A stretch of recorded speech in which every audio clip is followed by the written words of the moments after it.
Hello, everybody. Welcome to Real Law Talk. I want to talk today about judges and what happens when they get a hung jury.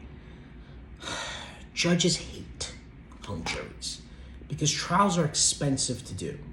So every judge wants a finality. They don't necessarily care what happens in the case. Sometimes they do, sometimes they don't. It doesn't matter. What they're concerned about is they want a final judgment so they can get the case off their dockets. That's how judges operate. They like getting cases off their docket. So they do a full criminal trial and the jury comes back and they can't decide unanimously, a hung jury, right? So there's something called the Allen charge. And it's basically a charge that tells the jury, look, you've been at it for a while, keep going, listen to each other, make sure you open your ears.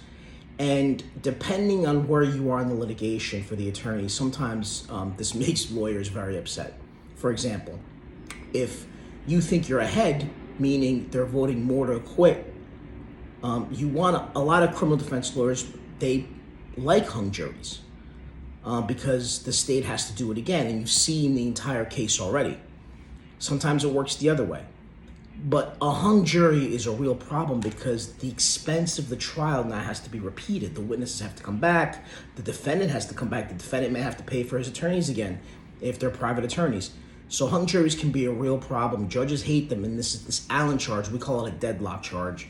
It says to the jury, hey, keep going, and it basically threatens the jury, hey, keep working.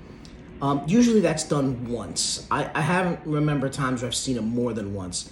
After the jury keeps coming back and says, look, judge, we really can't agree, then the court ultimately has to declare a mistrial, and the hung jury's there, and then we have to move forward and do it again. And that's Real Law Talk.